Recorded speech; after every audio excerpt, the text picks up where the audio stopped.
Welcome back to Rob Live on this wonderful not Super Bowl Sunday yet. Right, just Man, regular NFL. Ahead. You're jumping ahead there. Jeez. I was going to say Super Bowl Sunday. Thank you guys for watching today. We appreciate everything you're doing.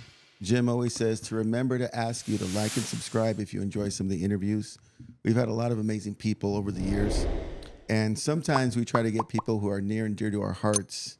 And for those who don't know our background, I don't know how often we mention it, Jim, but we both in education now, right? Yeah. You 11 years? No, yeah, 12 years. 12 years? Yeah, oh, 12 years. Yeah, 12 years. I'm year 21. 21. Nice. So sometimes we bring in our coworkers, people that we work with very closely, because we can relate on some level. But I also, when Jim and I have talked about this, audience, is that we want to make sure that we get people at different stages of their career. And so we brought somebody in the first five, right? Just like in kindergarten, the first five of teaching and what that's like. And we want to explore that a little bit more. For those who want more education conversation from us, you can check out our other channel, which is Two Hungry Teachers. And you can find that on YouTube. Jim is really reviving it, putting some work into it. And we'll have more and more guests coming up in the future. But if you like the education conversation today, does that rhyme? Education conversation? Yeah. Is that bumper sticker? No, I don't know. That's a bumper. Maybe not. That's a header. That's a header. So anyway, today with us is a friend of mine, and we worked together, I think, 3 to 5 years now? This be year 6. Mr. Robert Piper. Welcome to the show. Thank you for having me. I know we tried to get this going a little over last year, but timing never worked out, but here we are. Teachers are busy. We are busy, and fathers are busy. Yeah. Oh, yeah. Well, congratulations. Thank you again. Yeah. Got Melody's 14 months now, and we have number 2 on the way in about 4 more weeks. Yeah, Melody's off camera here. Hey. Yeah. If you guys can see. Wait, how many months? 4 more. Well, Melody's 14 months, so she's just over 1. Yeah. And then the next one. So I'm Robert the 3rd, and Robert the 4th is right there. Robert the 4th is coming in.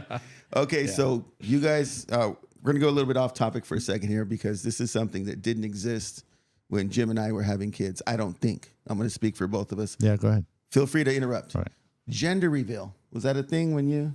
I don't remember it. Well, not to like everybody. We just did it to our parents. Oh, so okay. So you just revealed to your parents. Yeah. Now it's become a thing. I think a lot of people my age are definitely, it's a lot the glamorous, it's the Instagram post, it's the the whole party behind it. Yeah. I am not that way. So when we first had Melody, and we found out she was a girl over the phone from the office, and then the way said, hey, we could put an envelope, we could tell you right now. And Michelle looked at me. I was like, I don't know. She told us, hey, it's a girl, and we were all excited. And then for this one, she was like, hey, I really want a gender reveal. I know you hate it. I know you're absolutely against it. I was like, you know what? Fine. I will, whatever you want to do, I'm just going to support it, even though I hate it. And so we went from, we're going to have a big party to, well, maybe just a little get together with family. I was like, okay, so shrinking a little bit. All right. Yep. I'll support it. And then I forgot what was happening the day, but she randomly called the office to check with the results, and hey, they're in. And I don't know what she was doing. She just dropped whatever she was doing, just bolted straight to the office, grabbed this envelope. And we were going to give the envelope to my aunt. She was going to bake a cake. We're going to have this little family gender reveal. Yeah. And within that afternoon, we went from, yep, that's our plan, to, we should open it now. And I told her, no, you hounded me for however long. We didn't have a gender reveal. We're not going to screw this up for ourselves. You're going to do this. We ended up opening it that day and found out we're having a boy. I was like, well, congratulations. Thank you. Yeah. So we're having one of each. Very excited. Can't wait for the, once every 3 hours, get up every single, middle of the night. No sleep. Yeah. I think the big reveal is healthy, right? We want to know that it's healtly. Yes. That is the to best reveal. To me, that's the celebration. That's the true celebration when you get back the results of, hey, there's no abnormalities, none of that stuff. And anyone who has that happen, shout out to you. That's not easy. And I'm glad I don't have to deal with that. No, good. But I am impressed that he was saying we have to get up at 3 a.m. and it's like, oh, I got in trouble all the time. I was rolling over. You didn't do nothing, man. Wait, so you'd sleep through it? Oh, unless it was like, you're not doing anything, so just go back to bed. So yeah, I got in trouble all the time. I got diaper duties all the time. So 2 girls, yep. Jim. Oh, what are the ages again? 19 and 16. 16. Yep. And so, well, congratulations, you guys. That's awesome. Yeah. Now, as far as education, you're in your 6th year. Yes. Right? Usually the first question people have is, why? Hey, how'd you get there, right? Yeah, how'd you get there? And you know, the more I'm around teachers, the more I'm finding out that a lot of us, this was not our first choice. Yes. For me, so my dad, high school education, that was it. Worked with his hand off his life. He actually worked for AT&T for a long time. But some people are like, oh my God, your dad sells cell phones? Like, sorry, you must not have a good of a living. It's like, no, my dad was a lineman for phone companies. So he climbed the telephone poles, did all that. Very, very hard labor. But his thing always was, don't go to college unless you make more money than I do. And it's a harsh reality to tell your 10-year-old son sometimes, but he had a point. I mean, it's like, he was making $100,000 a year as a lineman, and I get it. It's like, you put yourself through all that massive debt and then you make $45,000 a year. It's kind of like you in a number sense, he was not wrong. Now you go all day long about, other things, but the physicality of it. Yeah. But so, I grew up on 4 acres in the country in Lemoore. So I've been in Lemoore and Hanford all my life. We had very elderly neighbors. Like we had one neighbor, he was older than his oldest son was older than my grandpa, and his youngest son was younger than my mom. He died at 92 years old, but he was a very, very, very older gentleman. The other gentleman was not quite this old, but still pretty old. So, in a one square block, I had up to 15 neighbors. So it was, it's a lot of farmland. There's a river right there. So there was neighbors, but not a lot. What were you guys doing out there for fun and entertainment?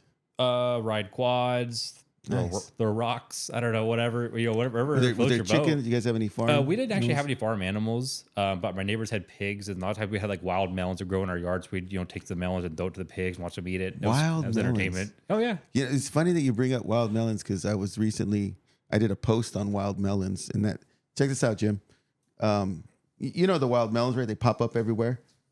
Nobody takes care of them. Nobody plants them. Nobody really wants them there. And yet they continue to thrive and come back every year. Mm-hmm. They're kind of like my resilience mascot, right? Because right, you're just coming back every year. It's like those palm trees that just show up in the corner of wherever. It's like, how did that seed get there? Exactly. I mean, sure, there's a scientific, but just this idea that I'm coming no matter what you say. Don't try to stop me. So, anyways, I went to Lemoore High, and I think I had I didn't know what I want to do with my life, right? Kind of like, well, I don't want to work, but you got to work. So I think I remember in middle school, I randomly just said dentist because it was, one of the lists of high paying jobs. And then going through high school, I was like, I don't want to people's mouths. People's mouths are gross. And my uncle, I was in my junior in high school. My uncle was like, hey, why don't you be a CHP officer? I was like, that doesn't sound too bad. And my grandma, she'd passed away before I was 1 even, but she worked for the CHP as a dispatch.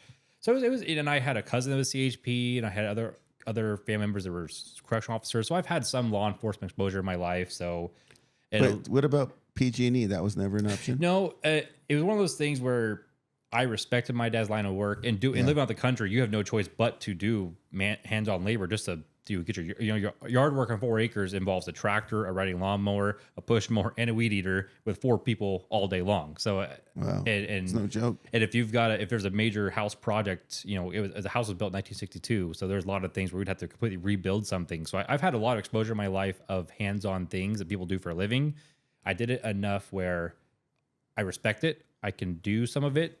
I don't want to do it as a living. And my dad, Mr.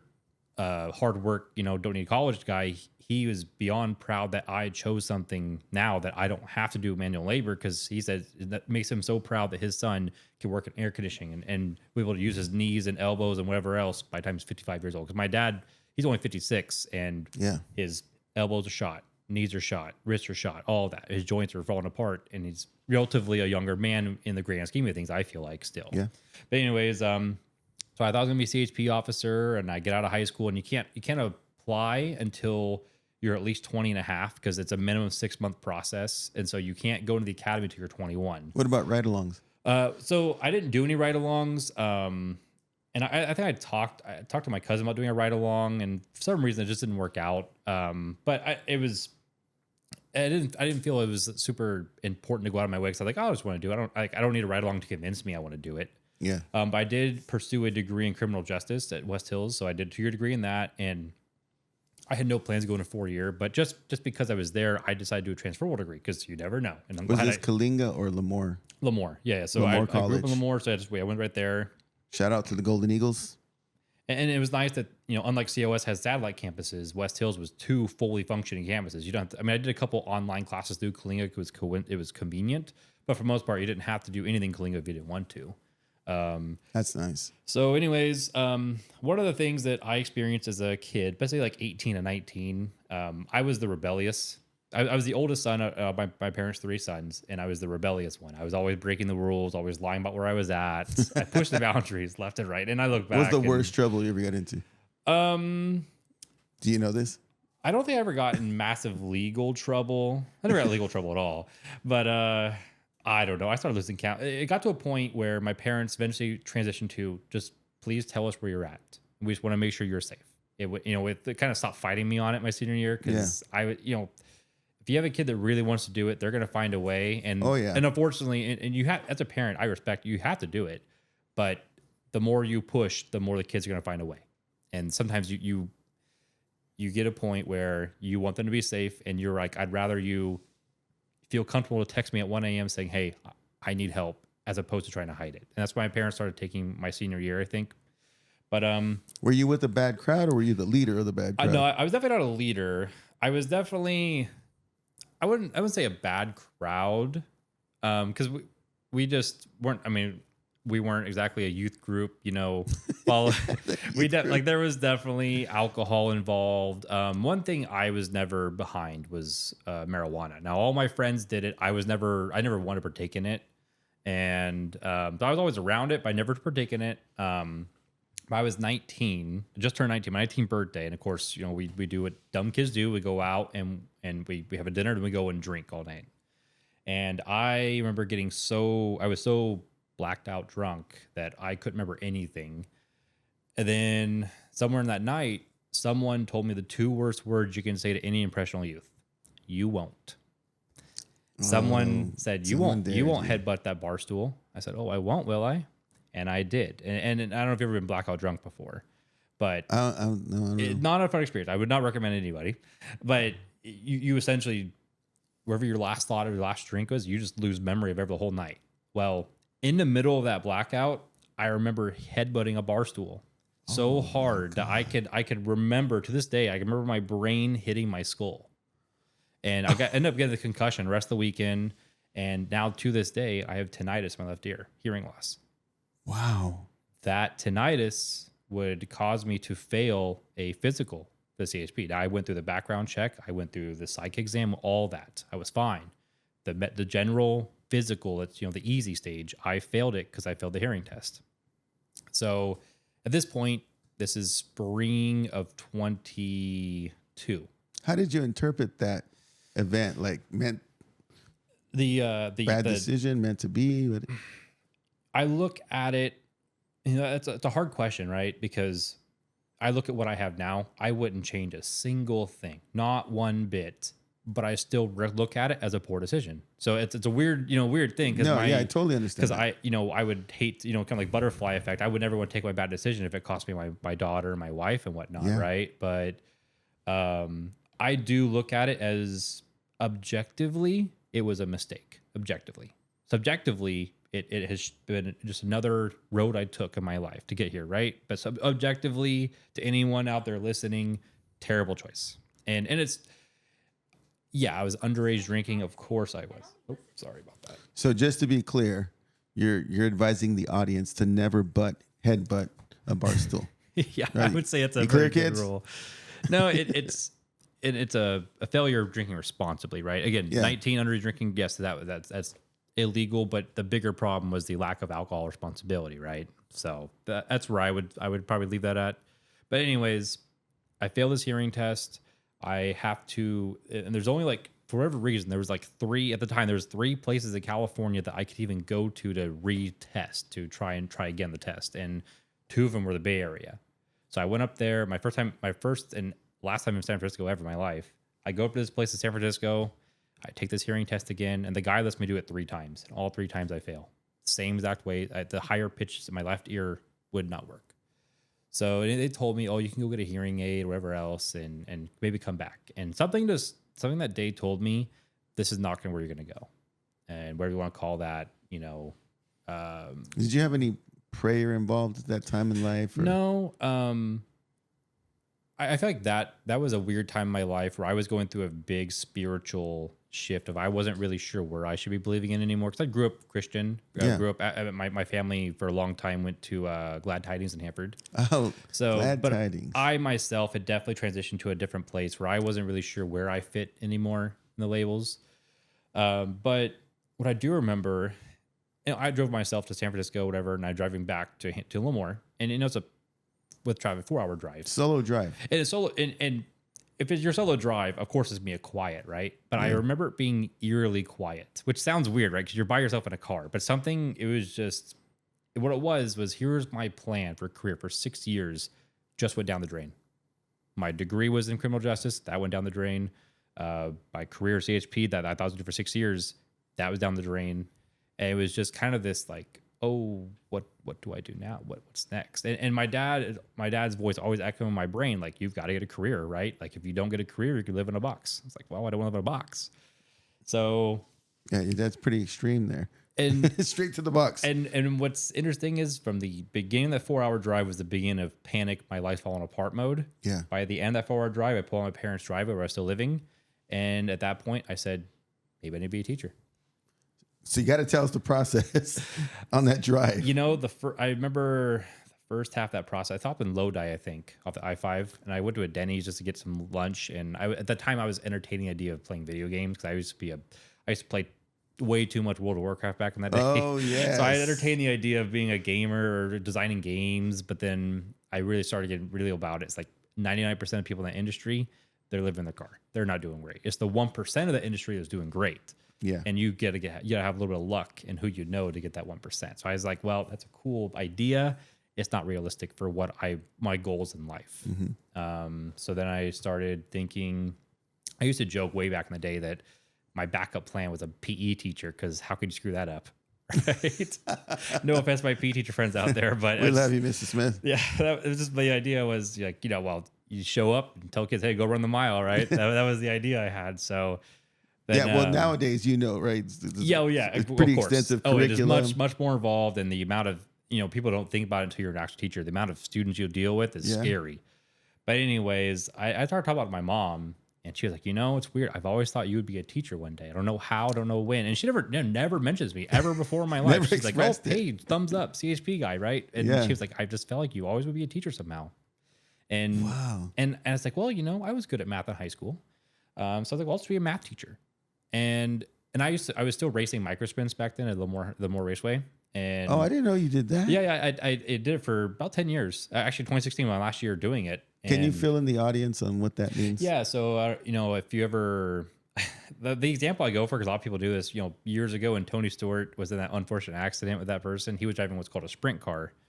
A micro sprint is a smaller version of that, but it's you look at some of the famous NASCAR drivers, Jeff Gordon, I'm blanking on some names right now, Kyle Larson, these other big shots. They have started in these sprint cars, these dirt track. It's like a very, very heavy clay dirt type of material that you race these. It's called open wheel.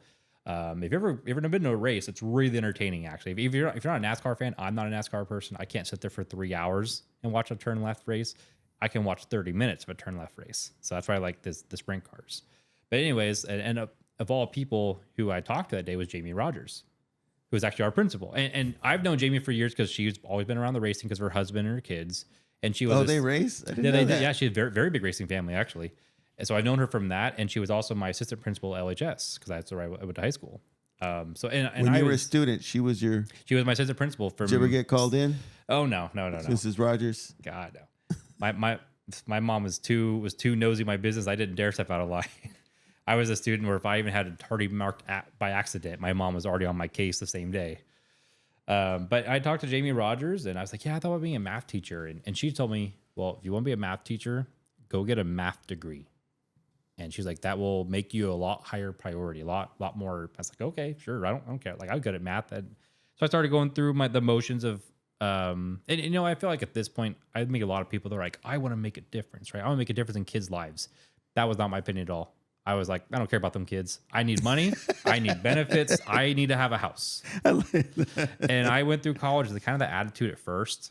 And I transferred to Fresno State from West Hills because I had the transferable degree. So I was glad I got that. So I took a summer class and one fall class to transfer into Fresno State because there was still, you know, you had a 2-year and then you transferred in? Yeah, I transferred. So it was fall 2017. Spring 2017, I started Fresno State, and I'm going through the motions. I'm starting to get humbled by some of these math classes because it's not. I was always a student that was so good at math that I didn't have to try. I had to show up, I do the test, I'm done. I didn't have to try at all, and I get the A's or B's, whatever. Well, when you get a certain point in math where that doesn't work anymore, no matter how good you are, and I had never known how to study before, so I started struggling through going to Fresno State. I started struggling mentally because I couldn't get it past that. But I eventually figured it out. And part of our program actually involved working with kids. And there would be kids that would show up to Fresno State on Saturdays to do math. Now, this is a very unique population of kids. They were very smart. So they're not your average school kid, right? Yeah. But even then, working with them and seeing that light in their eyes really started to wake something in me. Uh-oh. And so by the end of my degree, I was like, bug. I kind of like this. Yeah, it was the bug. So, you know, I always tell kids like, Mr. Piper, you wanted to help us out. Like at first, no, I didn't. I didn't care about any of you. Cared about me. Like I need a job. So anyways, I failed a couple of math classes at Fresno State because I overestimated myself and I really had to relearn how to learn. So I finished my degree in spring of 2020. Yes. Now that's wait, what? I remember I walked to a class called abstract algebra. Now, if you don't know what that is, you're lucky.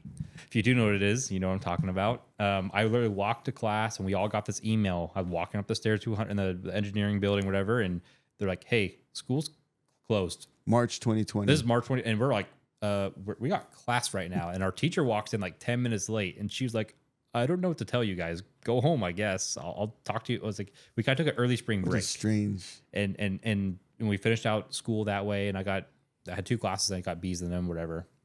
So anyways, got my degree. And at this point, I'm 25. And this is still pandemic time? Yes, still pandemic time. So summer 2020. And my mom's like, hey, when you turn 26, insurance kicks you off mine. You got to get your own insurance. I was like, so I have no option but to get a job. So I started against the wall. So my back was against the wall. Like student teaching was not an option in my eyes. I had to get an intern job, but it's the most unprecedented time in education. I mean, the most experienced teachers in the world either A, were quitting, or B, had no idea what to do in this weird time in education. So I think I had at one point 13 different applications that I joined that I had pushed out, and one of them was Hanford. And my great uncle, Delbert Ray, was, he's the principal at Hanford West at the time. Yeah. And, remember him? But he already told me I couldn't work at his school because of nepotism. I didn't know that was a law. I mean, well, or that's kind of unspoken thing. It's an unspoken thing because there's definitely times where you see like there's relatives working with ones that have a supervisor position, but I think it's frowned upon. Maybe it's frowned upon, definitely. But So, anyways, I'd applied to many schools, and I really wanted LHS, Chris. I worked LHS. I can picture my classroom at LHS, right? I can picture Mrs. Doyle's room, my room one day, or whatever, right? Yeah. And Hanford was always our rival. So I was like, any Hanford schools, like, they're close, but not like my first choice. Well, I remember calling his name, Ward Whaley, on the thing. I was like, hey, my name's so and so, and blah blah blah, and just a cold call. Cold call. I was like, hey, just want you to know I put my application. I had a question on the application. It was like, hey, just want you to know I put my application in, and they said, hey, that we appreciate your interest. They're like, but we're freezing over hiring right now. Like we're not hiring anybody at all. So you can apply, but sorry, man, probably not going to happen. I was like, all right, fair enough. And so I'm going through June, kind of a bit of a panic because Fresno State's telling me, hey, you got to get in the student teaching gig now. I'm like, I don't want to though. They're like, well, too bad. Where's your job? I was like, I don't have one yet. I get a call. I'm working for my grandpa at this point. He has a diesel business, and I'm working for him. And I get a call one morning, and it's by Cell Unified. By Cell's like, hey, you have your application here, and we'd like to interview tomorrow. I was like, oh, I'll be there. And this is, it's COVID, so I've got the long hair. I've got a very bushy beard. Like, well, I need to clean up my appearance. I don't think I've ever seen you with long hair. Oh, have you seen the long hair look? I think she's seen pictures. Oh, But okay. anyway, so my uncle, he's like, hey, I'll get you a haircut. So my first haircut in like, 6 months or whatever, and I trained up my beard because I didn't be on camera. That same afternoon, I get a call from Ward Whaley at Hanford. He goes, hey, someone literally just quit like right now, and we need someone. Can you interview today? And this is like 2:30 in the afternoon. I was like, he's like, can you do 4:00? I was like, let me call my boss. And my grandpa, he's like, hey, this is your career. I want you to not miss an opportunity. He's like, you can go. So I rushed home and I couldn't get the Google Meet to work. And so I told Ward, like, hey, I can't get my camera to work. He's like, it's okay. So I get on this Google Meet and I'm audio only. They can't even see me. And here's Ward Whaley and here's this bald guy named Darren Parson. And you're in your pajamas. I'm in a white t-shirt and gym shorts and they can't see me. And I do this pure phone interview. And within 15, Do you remember some of the questions? I remember something about, what if you have a kid that's doing something they shouldn't be doing, and How to address a yeah, disciplinary it's issue? a couple of very general questions. And I don't know, I just gave my best shot at it, right? I have Yeah. experience, and with 15 minutes of the interview, they're words were talking about like pay and benefits. I was like, can I pause you? I was like, are you offering me a job right now? You didn't say. I was like, I just like, hey, like, are you offering me a job? And Darren Parker goes, whoa, we need to hold on. All right. We nothing's for sure yet, but what we're saying is we are liking what we're seeing, blah, blah, blah. So anyways, so I was like, it's looking good. I was like, I had that interview for Visalia tomorrow. And so I went through it. I still went through it. Did you let Sierra Pacific? No, I didn't say anything. I probably would have, to put that. Hey guys, I'm wanted man right now. This is I've me got like options. yeah, but I went from like it's looking bad to all of a sudden here's all these job offers. I was like, getting blindsided. Yeah. So I went to this interview. Of course, it's camera, so I'm camera up. I've got the shirt on. I got this tie, and bottom half I'm with my shorts. I got nothing on, right? I went to this Visalia interview. It was pretty good, but it was like a 3-stage interview they wanted me to do, and so I did the first part fine. And, Round one. but by then, Hanford was like, "Hey, we want you." And so I talked to Delbert. I was like, hey, what would you do if you were me? I was like, because I could get a job at Visalia. I was like, but Hanford's closer. And my only reason between the two is one's closer to my home. And Delbert said, just tell Visalia that. Tell him, hey, you know what? Hanford's closer to you, and that way you don't burn any bridges. I was like, okay, so that's how I Smart, handled it. yeah. And Visalia was like, hey, no, we understand. Thank you for your time. And so that's how I got my job at Sierra Pacific. And that's where I've been ever since. At what point did you know the school that they were interviewing for? I got it because Darren was in the interview. Oh, okay. And Yeah, Darren, so- and he so was you like, already hey, knew. we're going to have you at Sierra Pacific most likely. Yeah. And what happened was they had actually hired a teacher to replace this other guy, Mr. Blossom. Mr. Blossom had left, Mr. Blossom. and they brought this other teacher in, and this the same teacher they hired Yeah. bounced out in the middle of the summer. Mr. Blossom was the position you took. Yes, technically. Okay. So someone else was taking his position, and that person that was replacing him left in the middle Yes. of the summer, just out like that. So I just came gotta in tell with you a them. Blossom story real quick. Okay. Yeah, I think he knows this one. So we have this teacher of the month thing that we do, right? The jar of candy. Yeah, teacher of the month. And I've been there at this point, Jim, a solid 8-9 years. You already know what I'm gonna say, huh? I've been an SP for like a minute, 7-8 years. And Blossom shows up for a year, right? Now, granted, he comes in and he kicks butt. I mean, he's doing a great job. So in his like first or second month there, he's teacher of the month.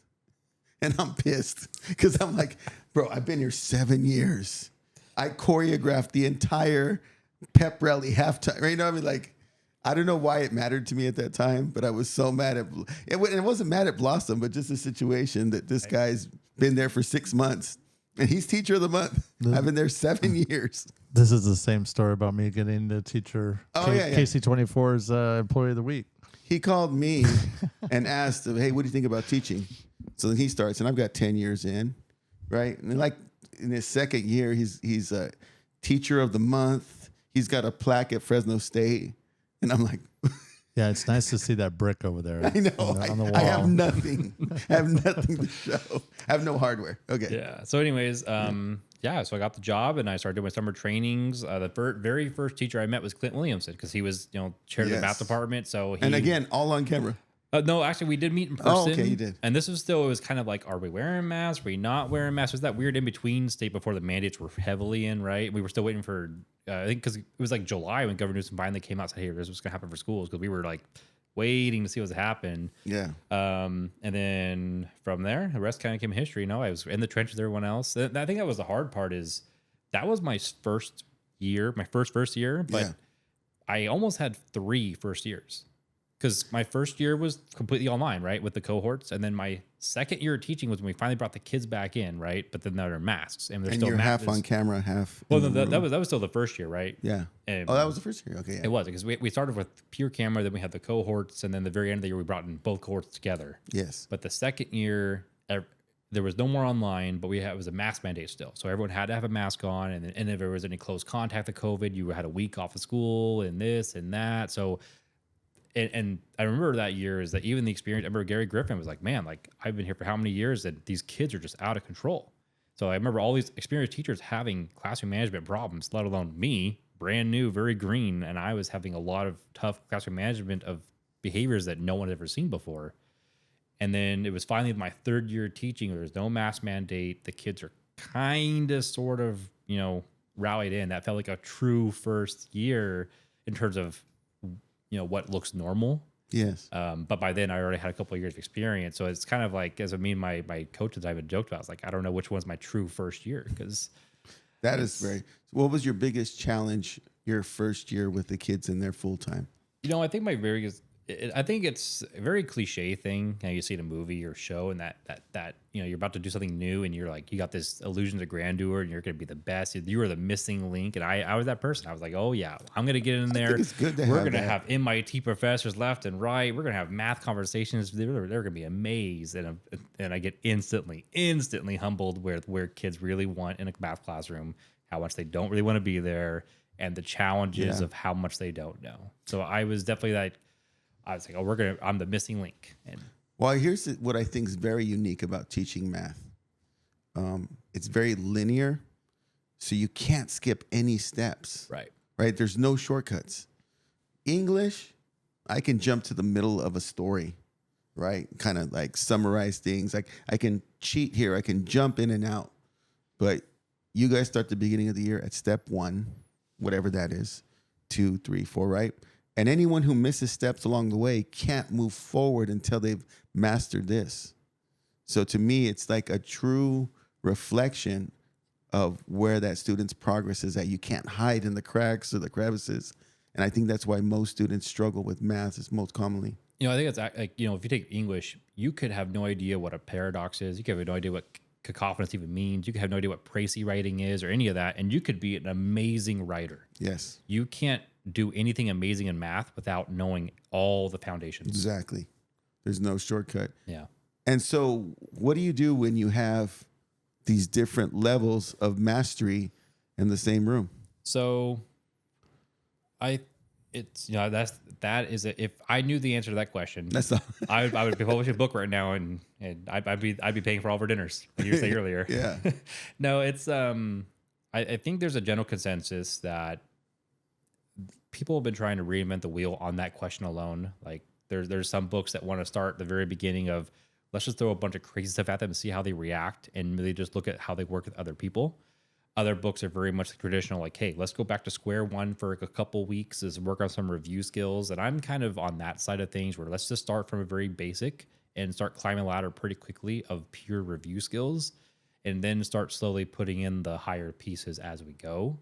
Because the hard part too is, if you cater too much to the lower level, even if they need it, you have plenty on the upper end, you're going to start losing, whether their interest and those first few weeks, they're critical. And if you lose a kid early in, their buy-in for the rest of the year is tainted. So it's a hard balancing act where you want to help the lower ones, but you don't want to lose the upper ones. And on top of that, some of the students in the lower categories, whether it's effort or skills or both, sometimes you could sit there for 3 months on the previous year's skills and they'll still be at the same day we were day one. Wow. What What about technology? Has that helped in any way for you? No, I think technology is having a clear negative effect. There's no way around it. No Khan Academy reviews or if I push out a Khan Academy right now, even if I had the best of intentions, the kids are gonna cheat through it. It's just that if you tell them, If you say, here's this optional Khan Academy so you get better at math, they hear optional, they're done. That's it. That's it. They're not choosing. And then you say, oh, now it's graded. They say, oh, okay, here's my math app, done, because it's a grade. And there's been so many studies now have shown where if you give graded homework, 25% of your class will do it seriously. Another 25% will never do it no matter what. They don't care about the grades. Then the rest of that 50, to some degree, they're going to cheat, whether it's one question, whether it's all of it. And that it's just time and again that has been proven is going to happen. And all technology has done is vastly improve that. We went, go back 15, even only 12 years ago. I was in high school, 15 years ago. The cheating was you write all the answers from the odd in the back of the book, right? You have all these just the answers and you're done, right? But it's like, here's this complicated equation, x equals 2. It's like, okay, but where's your work? Oh, well, you see, I did in my head. Well, it's like, oh, no, you look at the back of the book probably. Well, now you can easily have entirely worked out solutions done for you without thinking about it. So I think in a very high level of mathematics, which no high school, very, very few high schoolers will see, there is certainly a argument where technology has made studying really cool things in math very possible and very attainable. But for the vast majority of students, technology has really taken away what should be expected. I mean, I have students that they're high school level and they cannot tell me 8 divided by 2. Not for life of them. They've got to pull a calculator out. You know what? I'm going to ask you to do this with me this week when I do this. So I walk around the school and I have a wagon full of prizes and I have flashcards, various math problems. I think, they're all multiplication.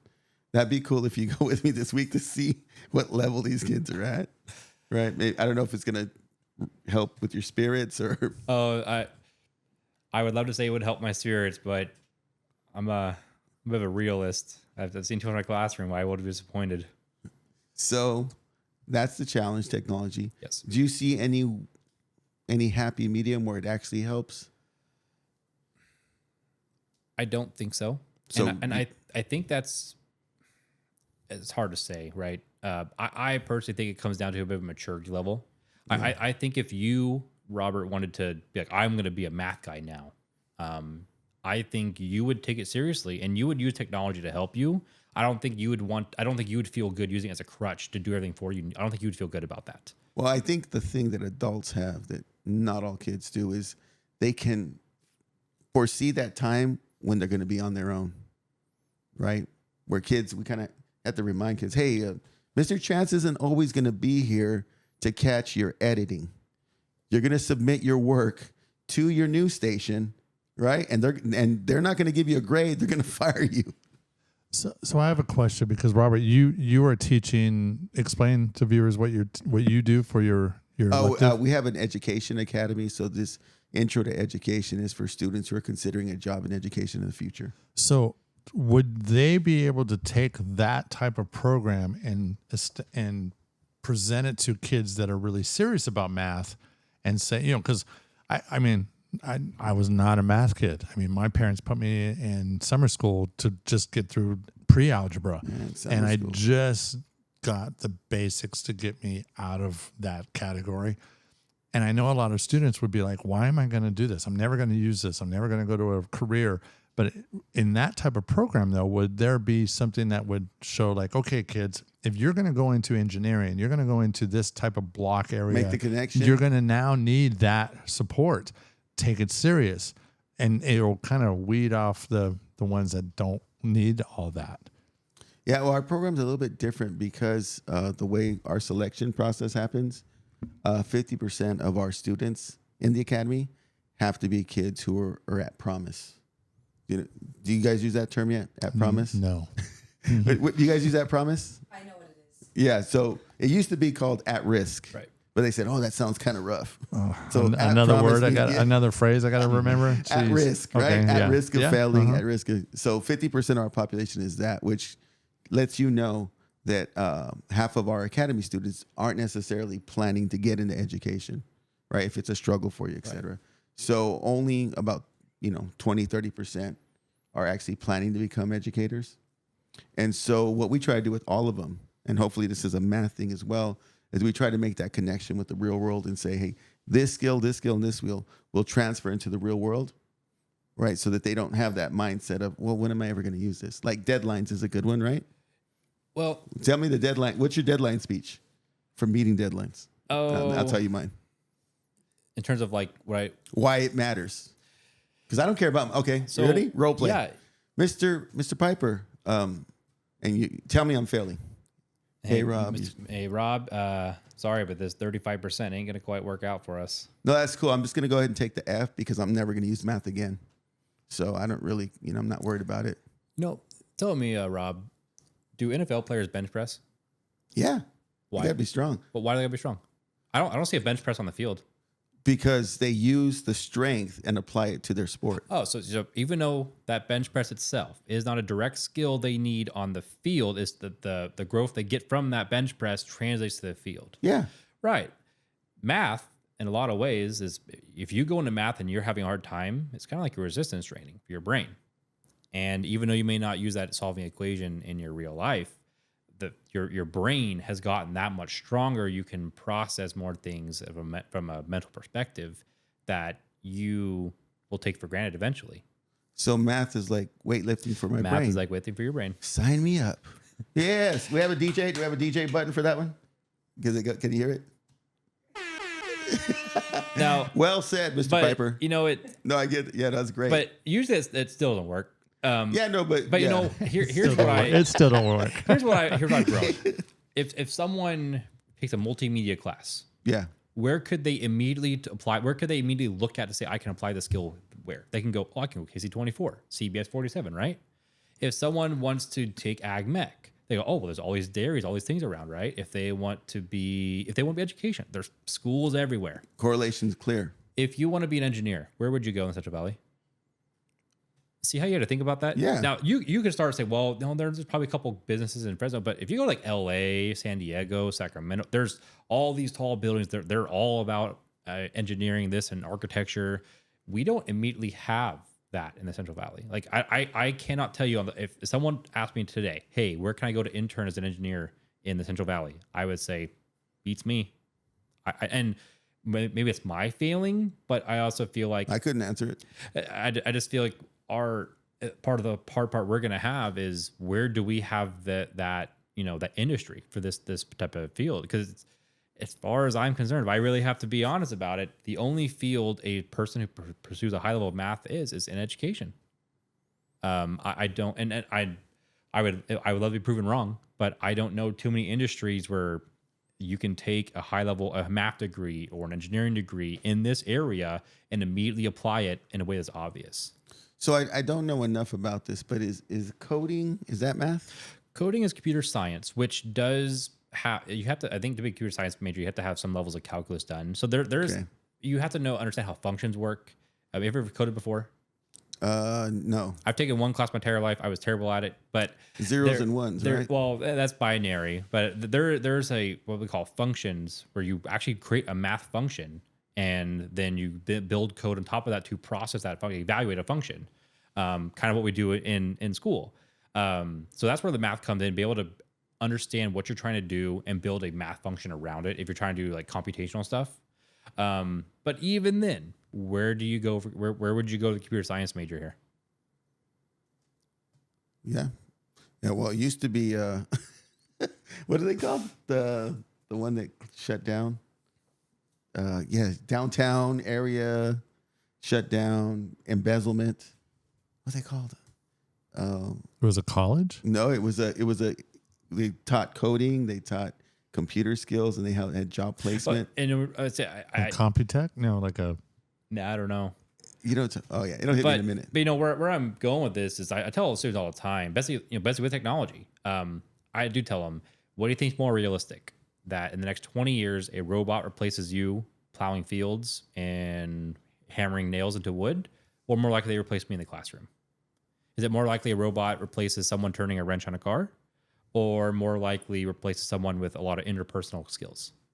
More likely, I think that, so my thing is we don't know what's going to happen next 10, 20 years. And that uncertainty is scary for anybody. Yeah. But I go back to when I was 16, 17, CHP or not, it's hard to pick something you're going to do the rest of your life when you're 16, 17, 18. So what I try and tell kids is you may not think you're doing good math now, and that's fine. I thought I was going to be a cop when I was your age. And here I am, very different from being a cop. Yeah. I think the worst thing you can do is restrict your skills. I think the best thing you do is expose yourself to as many things as possible, get exposure to many different fields and see what sticks and see what's interesting to you. I like that. But I think your answer is it's both for the robots to be able to replace us and work And in a mechanic shop and so on. And I've seen we've got 40 years of sci-fi movies and shows and speculation. Terminator. Exactly. You got all from Terminator. Skynet. Everything from Terminator to Elon Musk's vision of no one has to work and we all just get things taken care of us, right? We have so many different and everything in between. So it's a massive spectrum to think about what could happen. And You brought it up earlier when he was here. We were talking about movies and we just started talking about Idiocracy. Idiocracy, yeah. Idiocracy, the movie. And it was that? where... I haven't heard that movie. Really? It was something I saw on Hulu or whatever. It was Is it new? No, it's 2004. actually, it's been a while. 2004. Yeah, and so the guy went... Why did they put him to sleep? So he was part of some sort of a science experiment about being able to cryogenically freeze for a year and be okay. And then they accidentally screwed up and he got frozen for 500 years. And since then, the society had done themselves down so completely to where, like that little child's like toy where it's like you put the square in the square hole and stuff like that. That's an actual IQ test for this new society in 500 years because they're so dumbed down. I got to see that. It's this idea where like the dumb people overpopulated and the smart people didn't populate, and then the standards kept on falling to where everyone is just dumb. So how are things getting done in this new world? That's they kind of gloss over that a little bit, but the big running thing of the movie is they're trying to grow plants with Gatorade. And Gatorade, it got too much sodium to be electrolytes, and it kills the plants or whatever. But anyway, so it's this whole thing where these corporations have taken over everything. And well, he wakes up and he's the smartest he's person in he's the an world. average guy. Yeah. He's like, I'm not a smart guy, but he's the smartest guy by who's a the actor? mile. Luke Wilson. Luke Wilson's there. Terry Crews is in there. Oh, I've got to see this movie. Dak Shepard's in it. What is it stream on? I think he said Hulu. I think it was on Hulu. Yeah. Okay, Hulu. We just got you guys some business plugs, here. yeah. Show some love. But so anyways, yeah. So it's a hard sell, and I would love for every student to take math seriously. Yeah. But like I said, I think we have a problem where in our media area, we don't have an industry that will directly take that doesn't directly reward that desire to beat yourself up mentally for how many years, right? Well, it does build resilience, right? It does. But again, a 25-plus-year-old can start to understand that. Yeah. A 15-year-old does not. And they can't. I don't blame them for it. I was the same way, you know? So what's the win? What's the victory that you experience that keeps you going? You know, it's... Do you have kids with light bulbs that go off that you're like, oh, that's a smart kid? I love the light bulb moments. I think more so what's my win is a kid who, beginning to end, doesn't really care about the math, but they like me enough to stay with it. Yeah. I think... I've heard that about you. The light bulb. I've had so many students that have light bulb moments, and they hate my guts. They do not want to see me again. And I've got kids that they've finished with a 17%, and they love me with a passion. And I want everyone to pass, but Piper. I hear that in the hallways sometimes. Yeah, Piper. And you're like, hey. It's not that I like being like a celebrity or anything. I don't get my kicks off of being the kid's hero or anything. But I think building those connections and seeing a kid that will suffer through it because they like me, that's a win for me. Yeah. No, that's well said. So for anyone out there who's watching right now, maybe considering a career in education, what advice would you give them? My advice is don't hit your head on a bar stool. Yeah, to the bar stool. I was like, where's he going with this?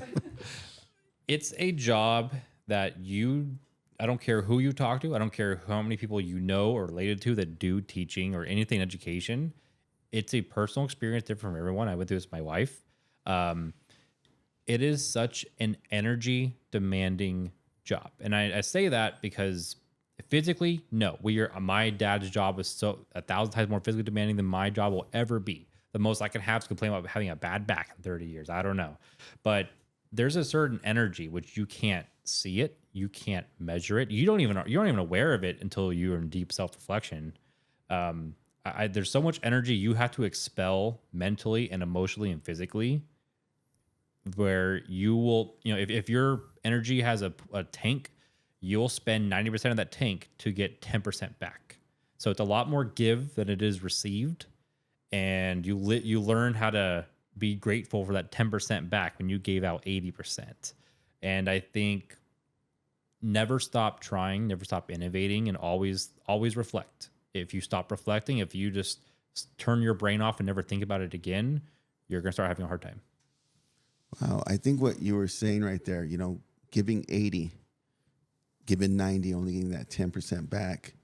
I think that kind of is in alignment with I think about education, is that it makes us better human beings, right? Because human beings to me, at their best is selflessness, right? Being willing to sacrifice for the benefit of others. And you guys are seeing right now, all of us in society, that that's not common anymore. No. Right? But a job like this, it's by design. It's that way. And so I feel like we're becoming better human beings. It's in a way, when you first get in it, you start to realize it feels and looks like an uphill losing battle. And depending on how you measure success, it will be a losing battle no matter what you try, what you do, no matter who you have, whether you're honor students or non-honor students. Yeah. If you deem success as a number game, you're going to lose and you're going to be disappointed and you're going to probably hate your life.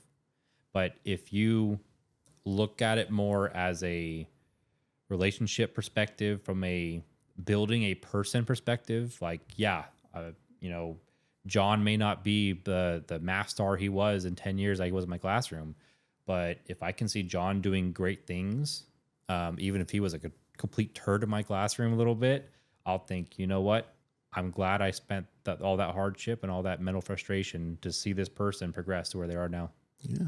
Well, as an outside witness looking in, I will say on your behalf, just witnessing, you're making better human beings, and you're putting them out there in the world. And right now we need a lot of those. Yeah. So thank you for your contribution. Yeah. No thank you for being here today. Thank you for tuning in. He watches the show. I do. Jim. And so I appreciate that. We want to try to bring you back if you have any paranormal stories coming up. I do not. Anything happened. Or, just maybe a check-in. We have Two Hungry Teachers as well. And we try to bring people in for different topics. So we'd like to invite you back to be on Two Hungry Teachers and talk specifically about some of the challenges that you shared today. Would you be open to that? I'd be open. I mean, I said it's baby number 2 coming, so who knows what's going to happen in my future. And yeah.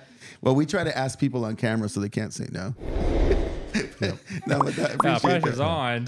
The pressure's on. No pressure. Anyway, thank you for being here. Thank you. On behalf of Robert Piper, on behalf of James Chance, myself, Robbie Izquierdo, the 3 educators, we want to thank you guys for all tuning in today, and support your local teachers if you can. If you have a kid in school, right, communicate with them. Pitch in for the team parties, the house parties, the classroom parties, all that stuff helps. So we really appreciate you guys supporting us as teachers. Till next time, it's love, peace, and chicken grease. We out.